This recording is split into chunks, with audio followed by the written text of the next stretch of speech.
But I did find a replacement product. It's this right here. It's either coming from the east, from that direction, or from the west, this direction. You see what this product looks like? It's just a gray powder. The pouring putty I made.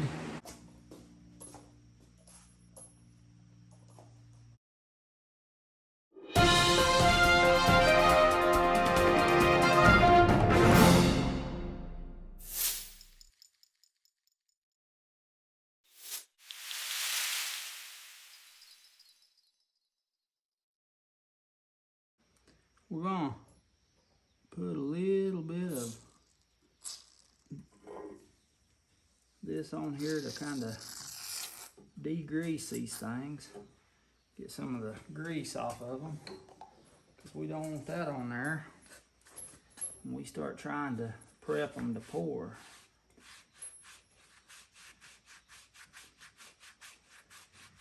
Get them cleaned up as best as we can.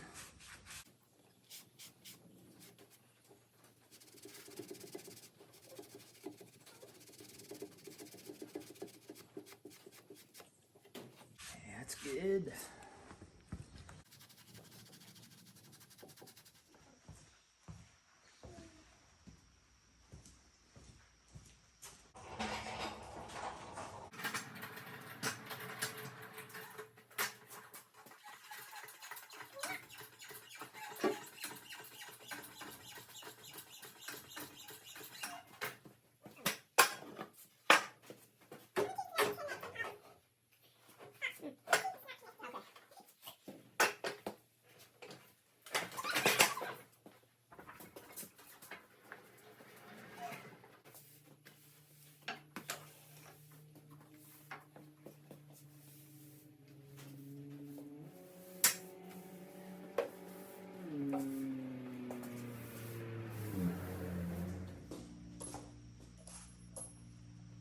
Now, when you pour Babbitt bearings, and you've not seen me do this in the past, because a product called Tin Tight, it's like a flux that you put on the cast iron housing to make the Babbitt adhere to it.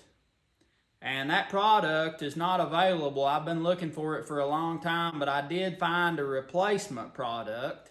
It's this right here. It's called Kappa Tenon Compound. And it's a mixture of zinc chloride, ammonium chloride, and tin powder. And what this stuff does, like I said, you heat the casing or the shell of the bearing up to about 500, 550 degrees so that this stuff starts reacting, and then you rub it all over the bearing. And what that does, it's like a flux. It causes that Babbitt to adhere to the cast iron. Now, when we apply this to the bearing, you know I cleaned these bearings real good and got all the grease I could out of them and off of them. And what we're going to do, we're going to heat this up, as I said. And you either use a stainless steel brush or some steely wool to rub and spread that flux after it gets hot enough. As with all projects, safety first. I check the airflow. I always do if I'm doing something like this. It's either coming from the east, from that direction, or from the west, this direction. I took some of this cornmeal I had laying here, real fine stuff, and sprinkled it, and I could see that the air is coming from the east, moving towards the west. So I set my fans up accordingly, because we don't want to breathe anything coming off of this process. We want to get that out of the shop.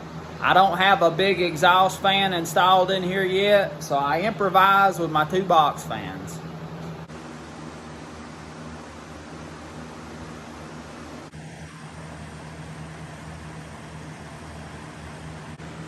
So I've got my heat set up, my torch set up underneath, heating the bottom of the bearing. You see what this product looks like? It's just a gray powder, and I've sprinkled a little bit on the bearing so I'll know exactly when it starts reacting, and I'll know exactly when to spread it. You can see a little bit of glistening. That is the reaction that we're looking for, and we're going to start spreading that around here in a minute. See there? I'm going to call that good. What I'm going to do is take my steel wool, and I'm just going to start spreading this flux. All right, 1 down, 2 to go.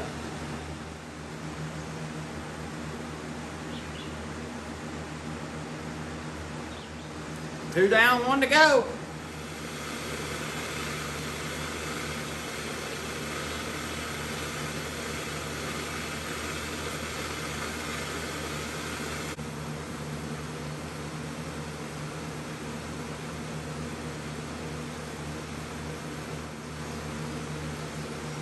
It's fluxed.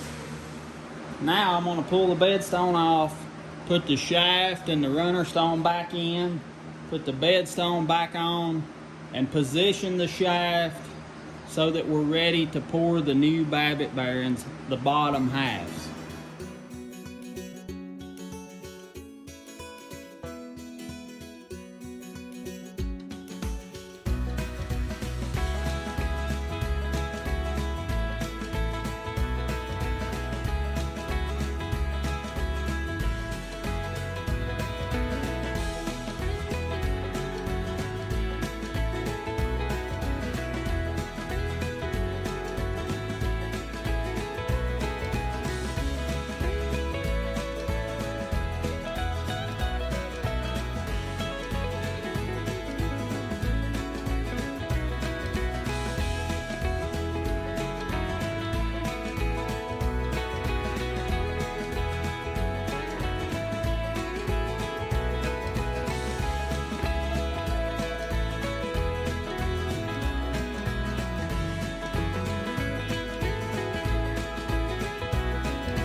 So right here is the back of the bearing, the center bearing on this mill.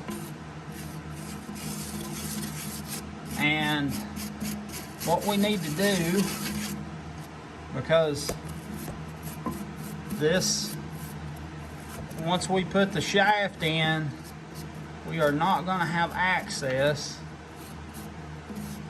to the bottom side of this bearing to seal it off, to keep the Babbitt from running out this side and down into the housing here.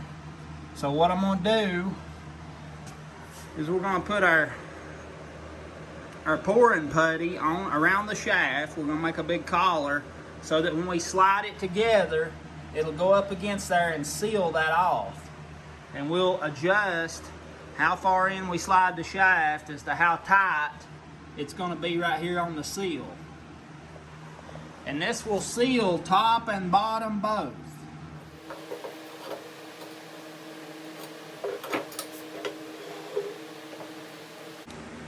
Now what I've got right here, no, it's not ice cream. This is the pouring putty I made, and it's tacky and it's real stiff. And I can form it around that any way I want to. I'm working on the recipe for this. When I get it perfected, I may share it with you. But what I'm going to do is get this closed up about as tight as I can. About right there till I can still get my hand in. I'm going to slide that together and get an idea of how tight, by looking in the back side, how tight up against that goes. It goes right up against it. Right up the collar that holds the millstone on goes right up against the housing here. What we're going to do right here on the shaft, some of my putty here, like what I think is the right amount. I'm going to put it right around the shaft. Firm it up really good. Probably have a lot of excess, but that is alright because I want that to be sealed off. Now I'm just going to pick it up, slide it in against the housing right there.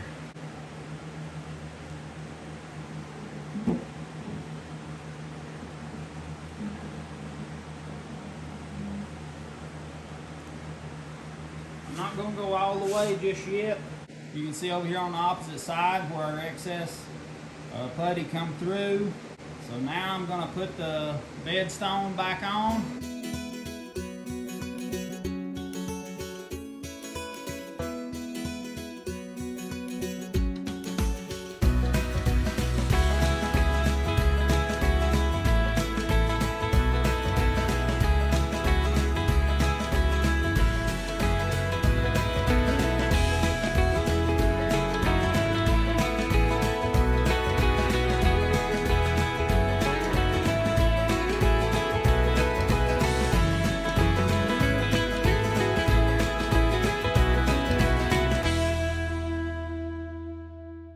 Now I'm gonna put this meal over next to my forge so that it'll be as close to the hot Babbitt as possible when I get ready to pour this, because you don't want it cooling off. You want to, when you take the Babbitt off the forge, you want it to be poured just as soon as possible so that it don't cool any. What I'm gonna do now is take the torch and I'm just gonna set a little bit underneath the shaft on each end and try not to get any on the bearing where we fluxed it. I'm just gonna reach up in there just enough to keep that Babbitt from adhering to the shaft all the way so that we can break it loose after we pour it. Just a little bit of soot to black that shaft, just like that.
Now the Babbitt I've got in the Casper there is some of the old Babbitt that come out of these bearings in this mill.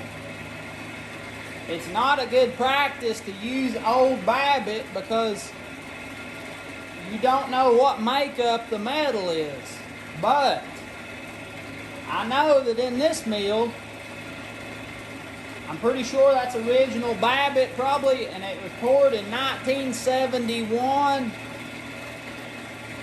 So I think 50 plus years says that's the right kind of Babbitt. So we're gonna go with it.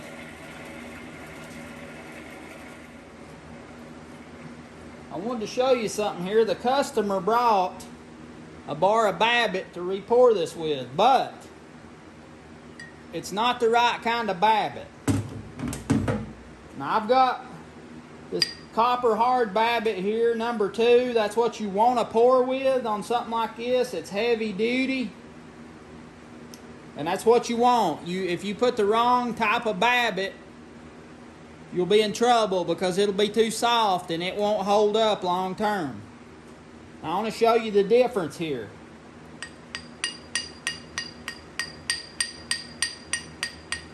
Hear how dull that sound is?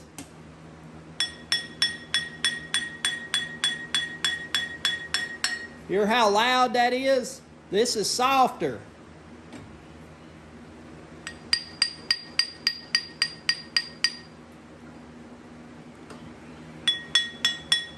So we're not going to use what the customer brought. We're going to use what we know is hard and is going to hold up.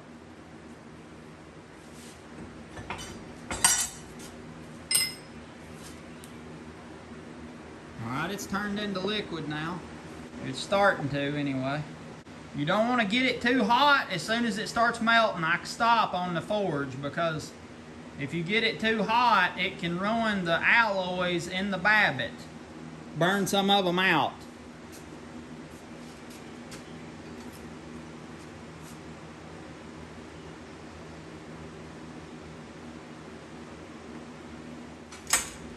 Alright, while that's sitting there melting, I'm going to come over here and prep our bearings.